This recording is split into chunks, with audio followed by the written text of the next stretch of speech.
Right. Today I'm speaking with Dr. Mario Burns. And Mario, you are an Air Force combat veteran, a counselor, a licensed counseling supervisor, and you are also the president, pastor, and founder of Soul Life Ministries, which is a nonprofit church and charity which provides a means to achieve professional and personal goals of increasing positive societal imagination around unifying shared visions and possibilities toward the betterment of society by addressing complex issues with intelligible approaches. And that's really intriguing. And I also, you sent me a manifesto on race, which was really interesting. And I'm looking forward to getting into these topics and learning more about you and your work. So thank you so much for joining me.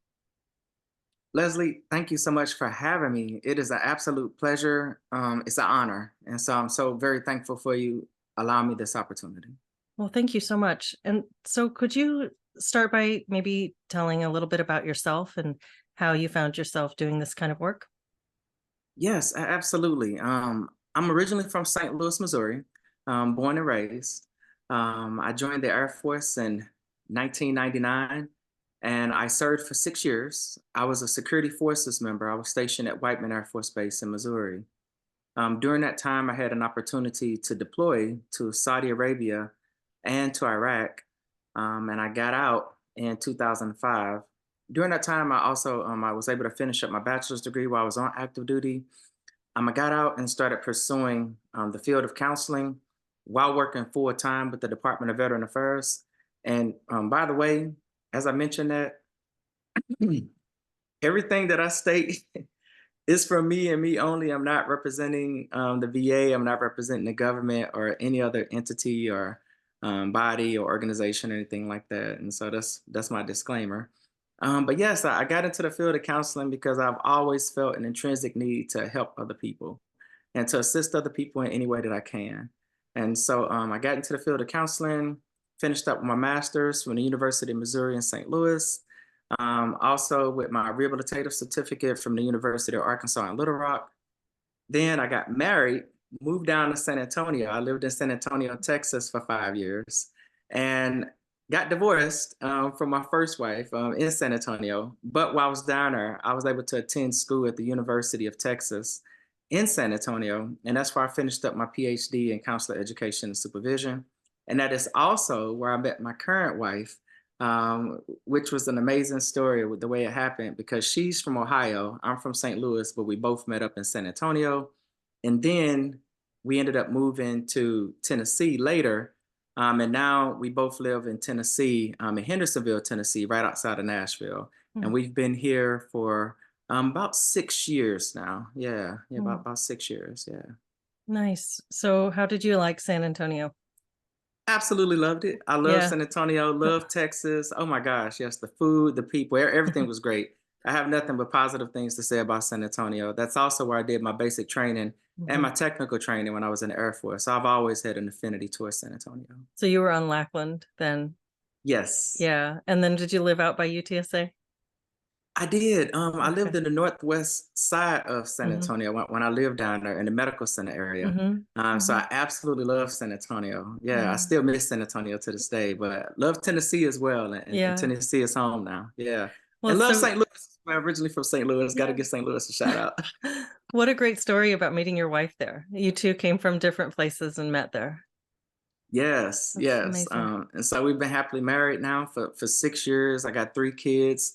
I got a 13-year-old son, a 10-year-old son, and a 5-year-old daughter. Mhm. That Yep, two sounds like a dogs and a wonderful cat. family. Wow, nice. And so you were drawn to counseling because you wanted to help people. Did you have a specific focus or was it more general, just a desire to be to be in a supportive role, or was there some particular population you wanted to serve? Yes, my initial thoughts towards the field of counseling were to serve veterans, members of the military, and their families. Mhm. And as I got further into the counseling field and understanding some of the challenges that we were facing in society, that's how my writings and the influence towards race, that's how that came about. Mm. Because during my studies, and this happened when I was in graduate class, we started finding out more about issues in society, and race was one of the prominent issues that often came up in some of the social sciences classes, Mhm. some of the classes in relation to cultural backgrounds, things of that nature. Mhm. And I was working with the professors and with the students, and thankfully, in my graduate classes, I had professors that were very open enough to have these types of discussions. And so one day we had this discussion, and I was asking them, so where did all this come from? Like, it's a social construction. What is this whole idea about? What are these things going on? Why do we keep it going if it's social construction, if it's something made up? And they couldn't answer the question. And eventually they got to the point where, and they were open enough with me, and I was thankful for that. But they got to the point where they said, yeah, I guess in a ideal world, we would not have that. In an ideal world, we would look at each other as human beings, and we wouldn't have these labels for human beings. And I was like, okay. And so since that time, and that happened around 2013, 2014 timeframe for me, I came to the realization that I could no longer associate or affiliate myself with those ideas or those constructs, because they are indeed harmful constructs for society. Mhm. And so during that time frame, my writings changed while I was in graduate class, to the point that when I defended my dissertation and I presented it, I did not include race or ethnicity in my data. And when I presented it for my proposal, they told me that I needed to include that data. And so I argued it with my committee at that time, and they agreed with me. They agreed with me that, hey, you're right. It shouldn't be included. It's a social construction. It makes no sense. However, if you want to graduate, you need to include that data. You need to have it in there. And so we made an agreement that I would put down anything it is that my clients said that I had in my surveys, Mhm. instead of labeling them myself. And so I ended up with 23 categories for race or ethnicity, that whichever way people chose to identify themselves, just to show the nonsensical nature of it all, because it makes no sense. It should not be included in science and research. Mm. And in my population, in my study, I have like 0.102 and zero point zero 0.01 type of populations, which shows that it actually is something that, again, shouldn't be included. And it doesn't make an impact with the study whatsoever, because that wasn't even the focus of the study. And Mm. so I argued it then. And then what they told me was that if there was something I was passionate about, because I saw that this was the issue within science and research, and I let them know that then. However, I wanted to graduate as well. But they told me if there was something I wanted to focus on, I wanted to do it following graduation. And they said, graduate first, get your degree, and then you will have the opportunity to speak about these matters in whatever way you wish to, but you need to get published and do your own thing at that time. But for right now, in order for you to graduate, they did need that information. Mm. And so since that time, that is where my focus has been in relation to assisting scientific research, assisting the nation, and indeed assisting the world, because I see that that is the issue that's going on. And oftentimes, when that issue is brought up, the people that are currently having the conversations appear to me, and this is my own opinion here, I'm not, attempting to persuade anybody or, you know, cast any aspersions upon anybody, but it appears to me as if they make the matters worse, because it comes across as extremely divisive because of the terminology that's used, and they're talking in error. And I often find that these people that are having these conversations, and I mean politicians, persons in positions of power, leadership, persons in academia and beyond, are ill equipped to have these conversations, because when they have those conversations, they do not help the situation because of the language that they're using to describe persons, peoples, instances. And so that's why myself, along with my colleague, came up with race meta theory. We wrote it. Thankfully, we were able to get it published. And now we're able to speak upon these matters, and not only speak upon them, but have other members of society and members within academia have something to read, something to understand, and something that they can digest and compare to other literature, and see that indeed race meta theory is something that is credible, it's something that's truthful, it's something that's extremely scientific, and it is a way for us to alleviate the issues that we face. And so I've often labeled it, and I know I'm going on here a bit, so I appreciate you listening. Thank you so much, Leslie. I appreciate you listening. I know I'm rambling a bit, but Mhm. I'm gonna toss it back to you here in a second. But essentially, the manner in which I like to label race meta theory and manifesto on race, it's a cure. A cure means to alleviate or relieve something. Mhm. Race is a social disease. It causes a dis-ease within society. It's a problem. That is the problem. Even if we addressed whatever issues it is that we face, and that is thrown into the equation, then it would create divisiveness within society. And so, what I find when people discuss these matters, they get into some type of quandary, a quagmire, if you will, because of the language that they use to describe people in the instances. And so, race meta theory is a way to address those issues. Mm. And so that's where I'm coming from, and that's how come my research interest led to this area, because I found that regardless of what's being discussed, when race is discussed, then that's a problem. That's the issue. Because essentially you come back to people making decisions based upon boxes, based Mm. upon the characterizations of people with their physical characteristics, Mm. not how old they are, not how young they are, not their education level, not where they live, not their personal circumstances. And essentially it generalizes everybody and categorizes them into a box, and a decision is made. And whatever decision is made based upon that box is a wrong decision, because you are giving something to some people, not giving something to others. But regardless, it creates more inequity among society in an attempts to provide equity. And it's like, no, we need to get rid of those boxes. We need to look at people as human beings. It's so sad to me Mm. that we have been socialized to define other people by a color that they actually are not. It baffles my mind to this day that we still have so-called white people, that we still have so-called black people. And so I ask people often, what is that? What do you mean by that? Mhm. I like to speak truthfully. And I should have stated this from the onset, though, Leslie. Anything that I say that's not quite as clear, I want you to ask a question about. And please, I'm very open, with these matters. And so if it's a term that I use that's not quite clear, I want you to ask about that as well.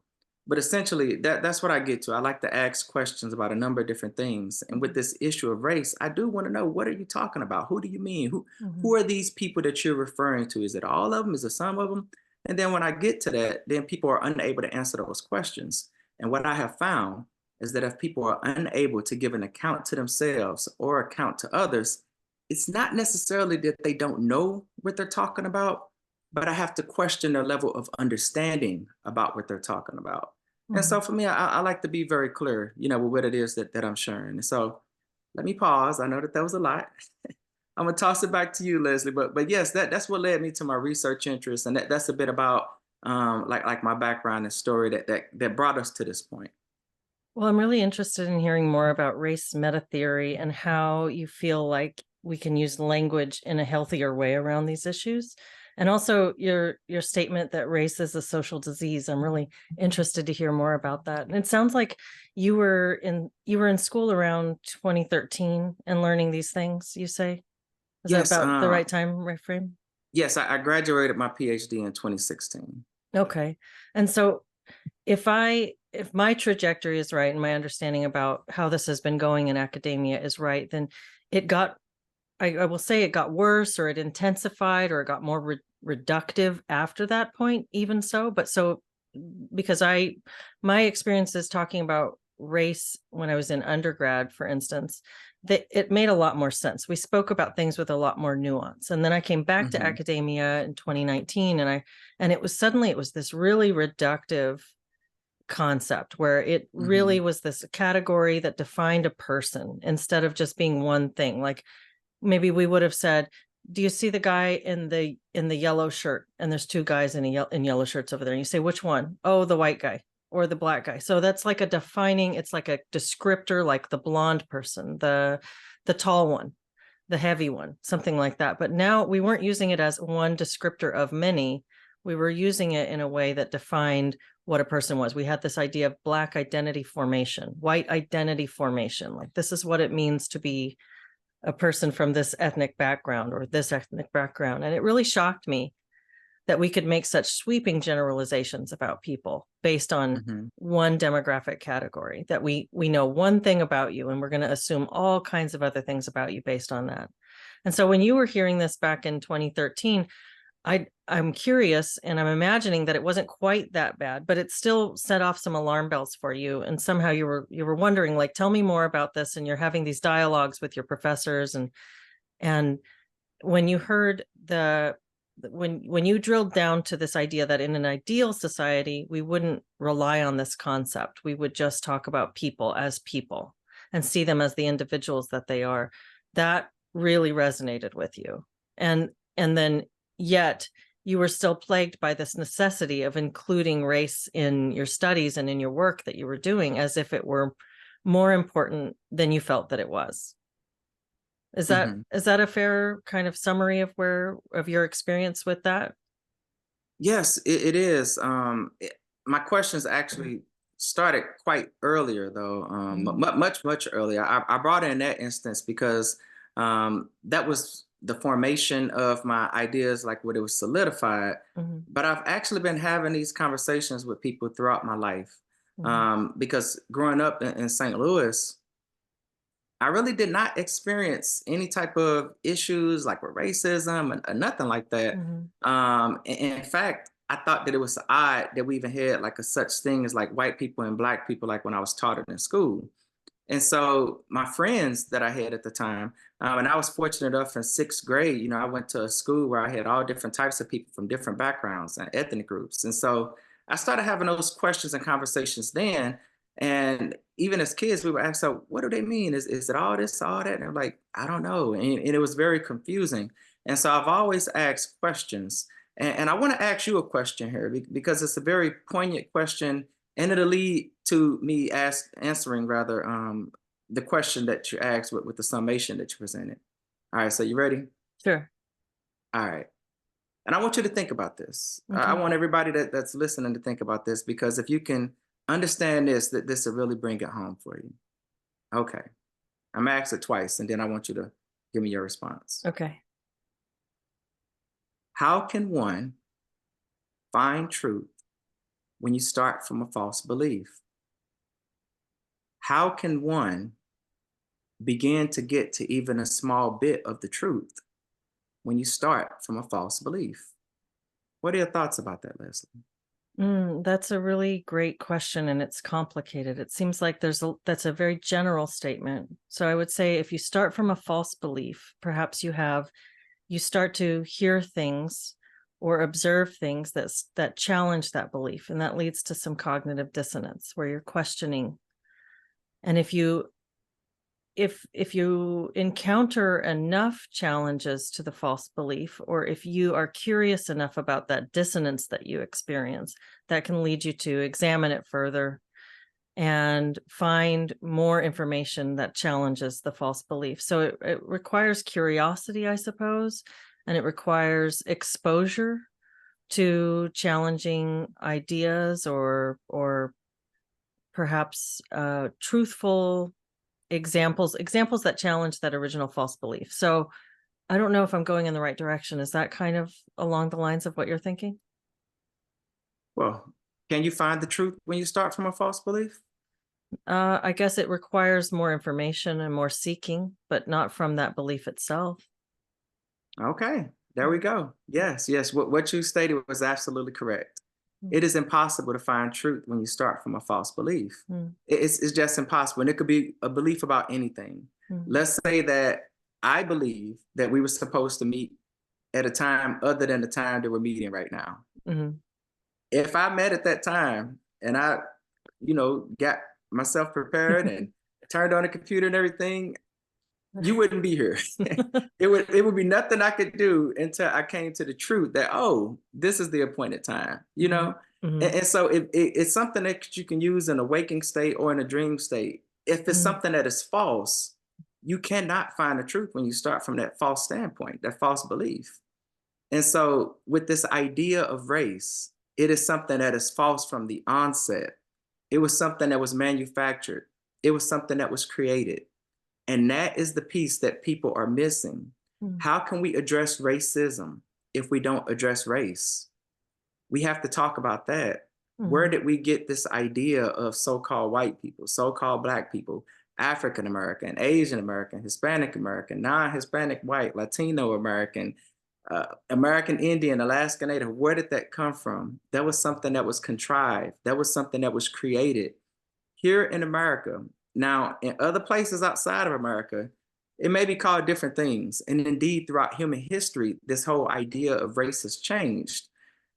Back in the day, and I say back in the day, I'm talking about Greek, Roman times, when they would talk about races of people, they would mean people that are not here, people that Mhm. don't live with us, people from another country or something. Mhm. No, they're a different type of race. Mhm. Um, Now that we talk about race, we have all the categories that we have now, but those categories have changed. When the census began in 1790 and they started collecting data, all of those categories were not there. They Mhm. had various categories. They had black, they had white, they had mulatto, they had Indian. All of these things changed, but it was created because they, and I'm saying they, whatever people in the past, they created this system to where certain people had benefits and eligibility benefits, and Mhm. certain people did not, or whatever it was. We had different fountains, we Mhm. had different pools, we had different laws where people could live and not live based upon how they looked. Mhm. And so that is the issue. Anything that we do, and we still include that issue, that's us starting off from that false standpoint and attempting to address something or find truth, which is impossible. And so what I'm saying is that before we even do anything, we have to address this issue first and foremost. And so I wanted to share that with you to tell you like that. So that's just from the onset. Mhm. And now going back to your question in relation to like the development of my questions, I've always questioned these things throughout my life because I was Mhm. very curious. I actually didn't find out that it was a real thing until I went to the Air Force. It's not that I encountered any type of specific racism or something in the Air Force, because I didn't. Some of my best friends that I ever met in the Air Force, they don't look like me. Some of my best supervisors and everybody, they didn't look like me or nothing like that, but they treated me with love and respect and kindness more so than anybody in my life. Mhm. I say that I found it out in the Air Force is because that's when I started paying attention to the documentation, Mhm. and it had these boxes on it. Mhm. And then I Mhm. found out that they were making decisions based upon that. And they would say, oh, yeah, well, they got to have this many, they got to have that many. I was like, huh, that was interesting to Mhm. me. And so I was like, Mhm. that really piqued my curiosity. And so I took my bachelor's is in social science, a social psychology rather. I took every social science class that I could take, every cultural relational class that I could take, because I was so curious. I was like, okay, that blew my mind. I was like, wow, that's when it dawned on me that this was a real thing. Mhm. Growing up, I actually thought that people was telling jokes when they would talk about these things. I didn't Mhm. know that it was an actual real thing because I never experienced it. I was hanging around all different types of people. Some people I was cooler with than others, but it had nothing to do with the way that they looked. And when I got to the Air Force and I started paying attention to the documentation, that's when I was like, oh my gosh, Mhm. this is an actual thing. I joined when I was 17 in the Air Force. And so since that time, that's where my curiosity was truly piqued. And then it came to a head, so to speak, Mhm. when I was in graduate training, because up until then, I actually didn't have the ability to speak to the ability to ask those questions. Mhm. And I also didn't have the time. I didn't have the professors. I just was kind of going through school, making my grades, doing my best. And I did great in school. I made straight A's, summa cum laude, all that good stuff. And so that's another thing. I don't want people to think that I'm coming from a place of being naive. No, Mhm. I know exactly what I'm talking about. I got my certifications, got my licenses, got my PhD, all that good stuff. I'm challenging the ideas that other people purport when they talk about these so-called races or these groups of people. Mhm. That's what I'm saying. I'm Mhm. coming at it from a solution type standpoint. And I say this because the greatest thing that we have as human beings are our thoughts, are our abilities to solve issues. Are we to believe that we cannot solve issues? No, that's absolutely false. Of course, we can solve issues. Of course, we can address them. But it takes for us to talk about the issues and Mhm. talk very truthfully about the issues and as clearly as possible. And so when I ask people these questions, I'm not doing it in a gotcha sort of way. I'm doing it in, hey, I'm genuinely curious. What do you have in your thoughts about the meanings for these words? Because Mhm. it means different things. And when I ask people, what does that mean to you? People have various answers because Mhm. it means all different types of things. And with all these various answers and various definitions, because there is no true definition for any of these races, here we go, including it in our scientific research and our Mhm. literature. And policies and making decisions upon these things, people are Mhm. being treated differently based upon these boxes and based upon the way that they look. Mhm. That is the problem. Why not get rid of those boxes and look at people the same? Take it off a birth certificate, licenses, all that. Hey, this person is from Colorado. This Mhm. person is from Washington. This person is from Tennessee. We grouping all these people together because they look alike. Mhm. That is the problem. All people that look alike are not alike. People think very differently. But what happens is that people get taught who they are. Going back to my time in school, I was like, wow, okay, so this is got something to do with me. And I was looking at some of my friends that didn't look like me. They were lighter skinned and they were like, huh, that got something to do with me. And I was like, did you? And they was like, no, I didn't. Did Mhm. you know? No. And it was like, huh, okay. And so it was quite confusing. But what happens is that unless people have the understanding about where this came from and what it represents, Mhm. then they'll never know. They'll operate off that false belief all their lives with that limited perspective in their minds, Mhm. thinking they can or cannot do something, thinking they are privileged or not privileged, thinking that all these other false ideas about this idea of race that are absolutely not true. Mhm. People can do anything it is that they put their minds to, and everybody is going through something. Just because you look a certain way does not mean that you don't have issues or that you're going through issues. You could be doing great and look any type of way, or you could be doing horribly and look any type of way. But the way it's currently being presented is as if all of these people that look a certain way, and the worst thing, well, I ain't gonna say the worst thing, but definitely one of the worst things is this idea of people of color. Oh my gosh, now you just generalize everybody who Yeah. don't have color. It's like all these people of color. It's like, whoa, so now all of these people got the same life circumstances. It's absolutely nonsensical. But people don't have this addressed and they go around. And like I said, these people in positions of power and leadership Mhm. and politicians, and they'll talk about these things. And it's like, what are you talking about? Who are you talking about? What do you mean by this? I Mhm. want to know. What do you mean Mhm. by this? Please Mhm. share with me.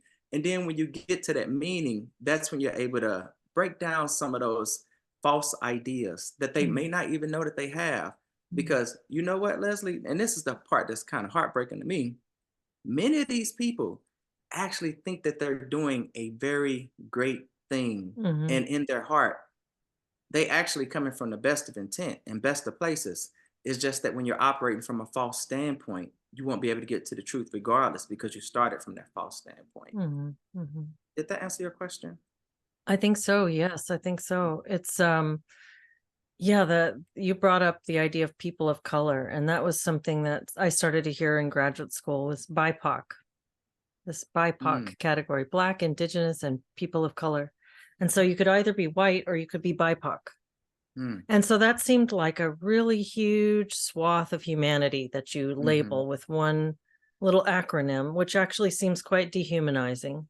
Yes. And it is pretty shocking to think that you could say that anybody who fits into that very, very broad category, you've got such disparate people from disparate places with disparate life experiences, and yet you're lumping them all under one label and setting that up as something that and they don't want to say non-white because that centers whiteness. So that's what part Mm-hmm. of the critical race theory is.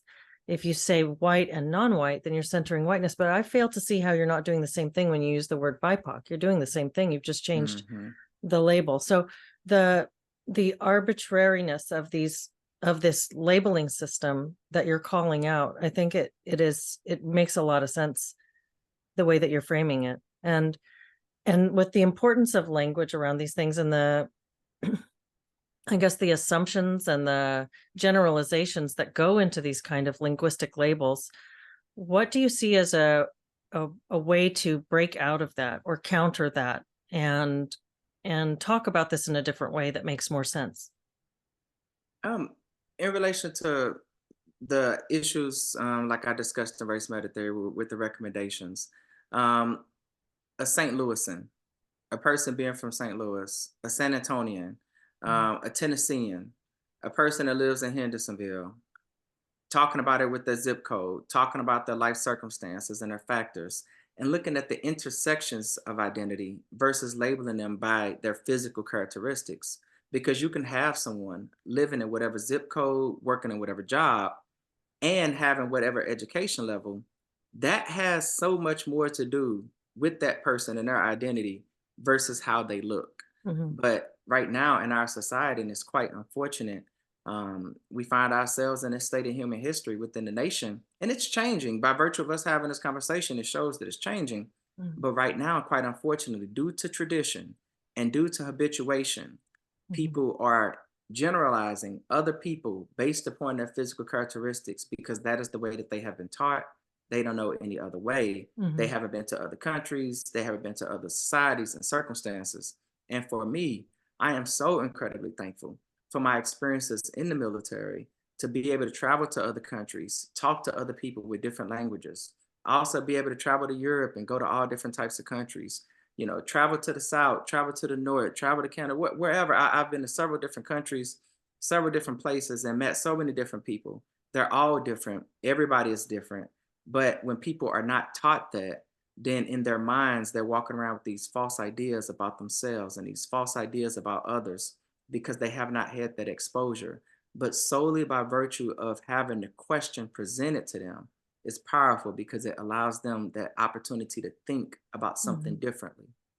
Mhm. So you would de-emphasize race and emphasize more the physical cultural context from which a person is coming over. If you had to pick one way to sort of refer to a person, you would say refer to them by where they're from, because that speaks more to their cultural context than if you refer to them by the color of their skin. Yes, absolutely. Looking at cultural and ethnicity, those things are very different than race.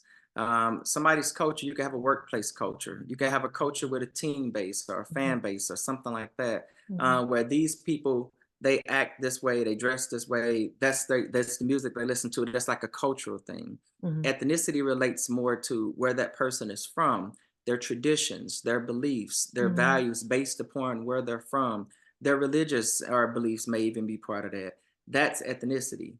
Race is something totally different. But Mhm. people from various cultural backgrounds and various ethnical backgrounds get grouped and lumped into these racial categories, unfortunately, at times. Mhm. But race is just categorizing people by the way that they look. All y'all, all them people, like like you said, the Bebop, all y'all, it's absolutely asinine. Mhm. However, that is the current system that we have. And so Mhm. it's ridiculous to me because it's like, hey, we have these boxes and nobody else is paying attention to this. It's like, hey, that's the problem, y'all. But race meta theory, this is the reason why it's so impactful and so powerful, is that now we have academic literature. Now we have something published, something on record that people again can digest, can review, and challenge whatever ideas it is others are having. And it allows that language, it allows that flexibility to do so because it is there. And so Mhm. absolutely looking at those intersections of identity. And if we had to identify somebody by their physical characteristics, somebody with brown skin, Mhm. somebody with peach skin, somebody with tan colored skin, somebody Mhm. with bronze colored skin, Mhm. somebody with lighter skin, darker skin, anything but calling them these groups of people that have nothing to do with them is basically grouping all these people together. And so, Mhm. so yes, absolutely looking at the intersections of identity, looking at their characteristics in relation to their work, their education level, looking at actually who they are instead of how Mhm. they look. Mhm. So in your work, in your work generally, both as a counselor, counseling supervisor, and as a government employee, are you often asked to look at things from this sort of DEI, critical race theory standpoint? And do you encounter people who have those ideas really firmly ingrained in them? And how do you counter that if so? Um, yes, quite unfortunately, in a number of different areas, I encounter that. Mm-hmm. And I recognize this because of the way that people are taught. Mm-hmm. And it's ignorance, essentially, is what it boils down to. And we all have ignorance. Nobody knows everything, right? And Mm-hmm. so we all have varying degrees of ignorance about something, and that's quite all right. However, the best way to address ignorance is through Mm-hmm. teaching. That is the best treatment for ignorance, is teaching. And it's important that the teaching is accurate, that the teaching is correct. Because for myself, and this is what I implore to the education systems, it's better not to be taught anything at all if Mm-hmm. you're going to teach something wrongly. Mm-hmm. Don't teach me nothing if you're going to teach me something wrongly. However, the best way to address ignorance is through teaching. And Mhm. so I use it as an opportunity. I don't see it as a conflict. I don't see it as an issue. I don't see it as a problem. I see it as an opportunity Mhm. because I recognize that people have been taught incorrectly. Mhm. There are no racist people. I don't call people racist because I understand that that's not something that is actually real. Racism, I'm not saying that that ain't real because people do think and act on these things. But what I'm saying is that I know that white people are not real. I know that black people are not real. I know that all these things are made up. And I Mhm. also understand that people have been taught that they are and taught that other people are not or are or whatever they've been taught. But I understand that people have been taught different things. And so when I come across these instances where people are coming to me with these various perspectives, I look at it as an opportunity for me to learn, for them to learn, for each of us to grow. I come at it from a place of love, essentially, because that's Mhm. what it's all about, is spreading love. And Mhm. I come at it from that standpoint. Like I said, I'm not here to convince nobody or push nobody towards anything, but I do want people to think. That's the important thing. Let's think. Let's use our minds. Mhm. And so when I'm in those situations, I listen. I do my very best to listen and hear where they're coming from. And then if they're willing to do so, and if they're willing to be open, then I offer a different idea. I Mhm. offer a different opinion. I question things, and I have a manner in which I go about it that is respectful and that is something that is palatable to people so they don't feel offended and they don't feel challenged. And they say, oh, well, I haven't thought about that. And it's quite profound. One of the most profound things that I come across is if I find myself like in a group or a circumstance such as that, and somebody strongly identifies with whatever it is that they strongly identify with, Mhm. and I'm like, hey, what is that? What do you mean? And they say, huh? Look at what you labeled yourself as this. You calling yourself this. I'm not quite sure what it is that you mean. And I truly, what do you mean by that? Mhm. And they don't have an answer. And somebody told me before this, I've never been asked that in my life. Mhm. And I said, well, I do want to know, like, isn't that something to you? Doesn't that ring a bell to you a bit? Like you label yourself and you calling yourself this, and then you don't even know what that is or where it came from. They're like, well, no, that's what people just told me. And I'm like, okay, Mhm. you're not that. You're a human being, but you live in a society where we currently have these social constructs in which people are labeled in that way, in Mhm. which people are grouped in that way. But throughout human history, these things have changed and they will continue to change. Race meta theory, manifesto on race, us having this conversation, this is part of that continued fruition of that change coming. Mhm. Mhm. This is part of that. And so, yeah, I come across that all the time and I look at it as an opportunity. I welcome these types of discussions because I often find that people are unwilling to have them, unfortunately. Mhm. And sometimes people fall into that group think or they feel so strongly about it. And in fact, one of the saddest things, Leslie, is some of my colleagues, some of the people that taught me were unwilling to have this discussion with me. Mhm. They didn't want to do it because their research and their interests were in a certain area. And they felt that with race meta theory and what I was discussing challenged their viewpoints. It would interfere with their publications. It would Mhm. interfere with their money, essentially, is what Mhm. some of them told me. And so I come across it all the time. And what I found is that it's not about the doors or people that are closed to me, but rather about the people that are open and the doors that Mhm. are open. And Mhm. so I look forward to discussing with anybody that's willing to. But Mhm. essentially, yes, this is the issue, and this is a way that we can address the issue. In fact, it's the best way that I have come across, that I have seen to Mhm. address the issue is to talk about that. Because if we talk about something else other than that and include race with it, then it's always going to become problematic because, again, we're starting off from a false standpoint Mhm. and attempting to find truth. Mhm. I really love how you say it's not a conflict, it's an opportunity. I think there's so much wisdom in that because it's opening yourself up to the possibility from a foreseeable, I guess you could call it a conflict, but not from the sense of it has to be something to dread. But this is something that's going to happen. You're going to come into conflict with people's views. You can see that this is going to be, and instead of being worried about it, you can face it openly and look for where are the growth opportunities here? Where's the teaching opportunity? Absolutely. I look to learn every single day. I'm reading constantly. I love talking to people. I love meeting people, and so I look at it as an opportunity to learn from anybody. You can learn something from anybody. In every instance that I Mhm, come across, I'm looking to learn and looking to grow. And mhm. so I absolutely relish those opportunities. Well, for people who are not in a position where they have any in where they don't feel like they have any influence, say a student. So going back to the idea of, I talk with a lot of students who have faced this kind of material in school and have felt really have had a difficult time around it. Like my own experience around this was I was being taught with this CRT lens. I'm being told, here's how Black people are, here's how white people are, here's how, this group or that group this is your identity. And I'm challenging this. And I tried to be very gentle and respectful. But I kept being told, no, your white privilege means that you don't understand this. So it comes around full circle. It comes around, it's the circular argument, which just leads you right back to posit the same, like you call it a false belief. So the same false belief over and over again. Hmm. Um, and I can imagine that you'd have a different, I guess, a positional situation, whether you are a person with lighter skin or darker skin. Because if you're a darker skinned person, you're being told you're a victim of systemic racism and white supremacy, and you should be really angry. You should be righteously angry about what's been done to you.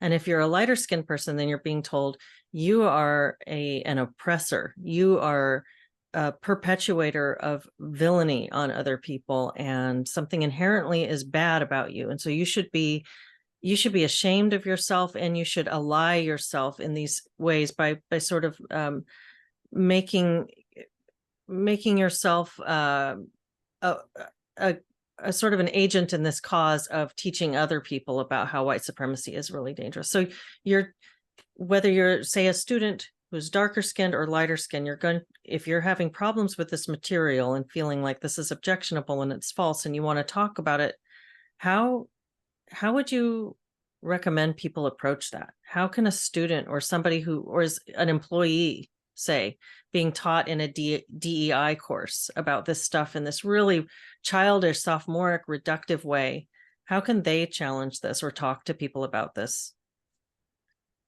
I would encourage them first and foremost to have race meta theory by their side. Like I Okay. said, that's the power in race meta theory, and the power of the pen. The power Hmm. in writing, the power in words, Hmm.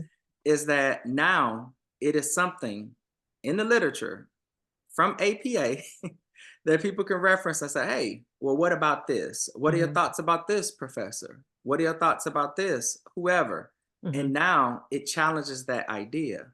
And so if they don't have access to it, and they haven't had access to it just yet, I'll say, I encourage them to ask the professors, if they're able to, because this is the challenge. Everyone doesn't feel comfortable speaking. And when I was in class, oftentimes, and I'm just speaking truthfully here, I would have professors that felt so strongly about their viewpoints, and it was like, hey, it's their world type of thing, right? I just want to pass this class. I just want to get out of this class. So let me pass this class. Similarly to what I shared with you about graduating, Hmm. I knew that if I wouldn't have included that data, I wasn't going to graduate. And Hmm. so let me just graduate, and then I'll affect change later. But I took notes. It was kind of like I wrote those things down, and I kept it with me, not in an angry way, but in a way that will allow me to express these things in the future and use these examples to help others. Hmm. Because oftentimes, unfortunately, you may not have that voice. It may not be the opportune time. But what I found is that the timing of the message is critically important. And the manner in which the message is conveyed is also critically important, because it's not what you do, but rather how you go about doing it. And so, with Manifesto on Race, for example, for whatever reason, and this was just something that I was feeling, I felt like it was very important for me to get that out at the beginning of 2020. And so all of these ideas I've had for several years, and I published that on YouTube January 1, 2020. And then all of 2020 ensued. And now, fast forward, here we are.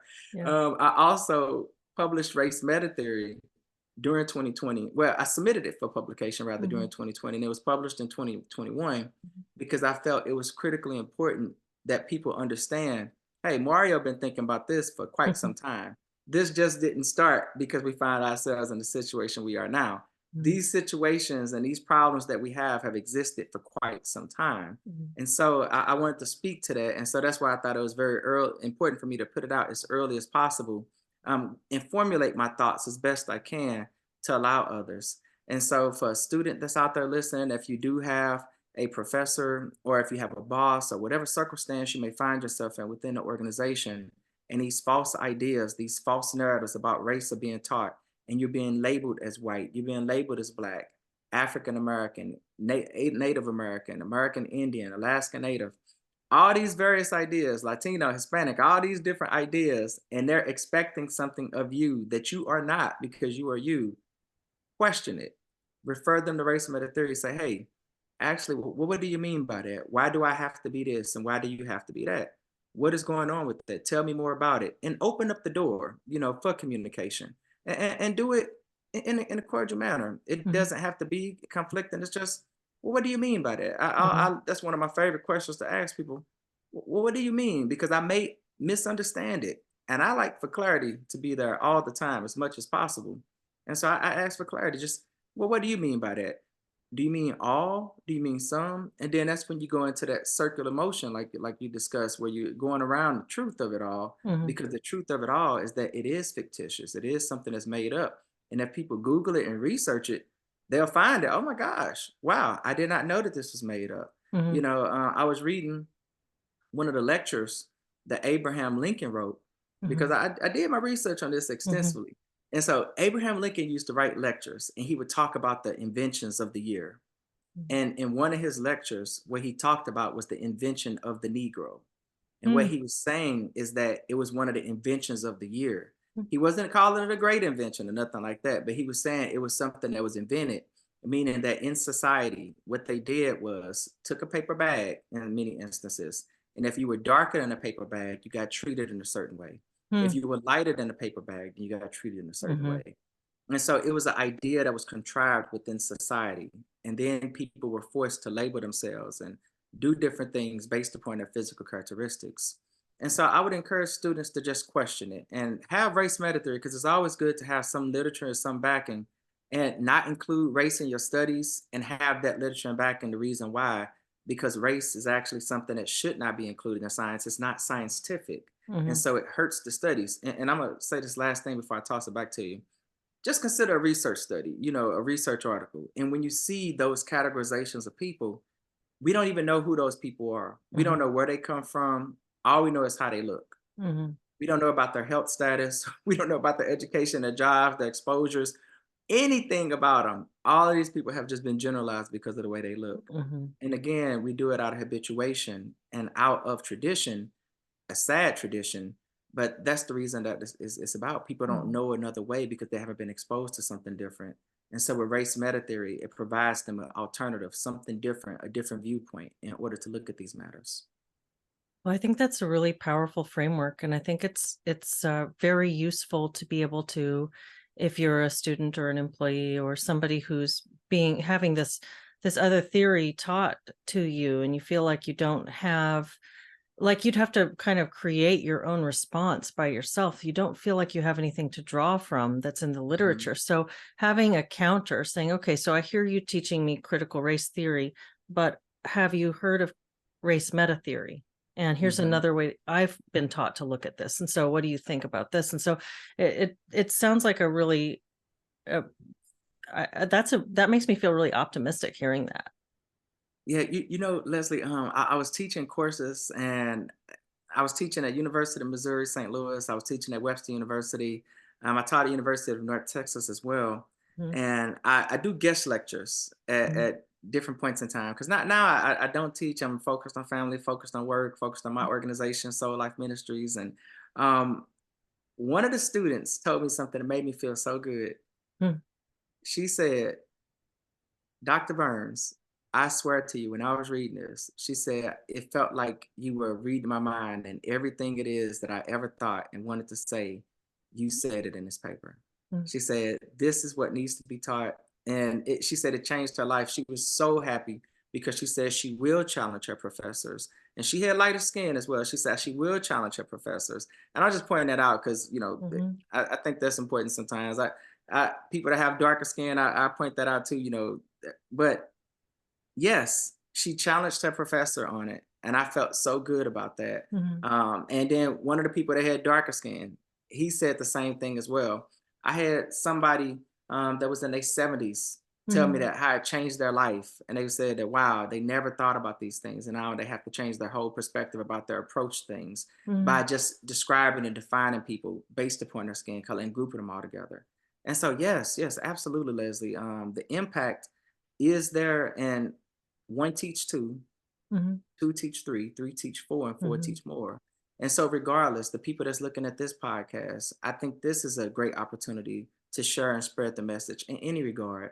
And mhm, that's why I'm so incredibly thankful to you for allowing this opportunity, Leslie. This means so much to me. This is a part of a dream, a manifestation of a dream that's continually coming to fruition, is to have this opportunity to mhm. speak about these matters. I've been desperately waiting for this opportunity, and I'm so appreciative for you to provide it to me.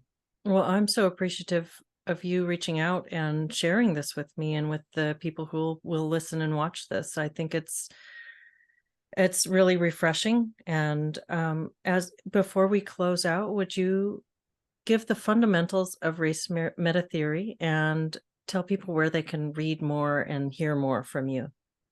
Absolutely. Thank you so very much. Again, the fundamentals of race meta theory. Race is not a biological reality. It's a divisive social construct, a peculiar divisive social construct used to divide people.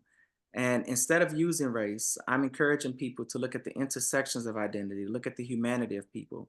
Because with race in general, it dehumanizes people and turns them into something other than a human, an idea about what people have in society. And so I'm encouraging people to not use it in science, to not use it in research, to not use it in any regard, to reject the idea of race. And race meta theory provides the scientific rationale for that to continue to come to fruition.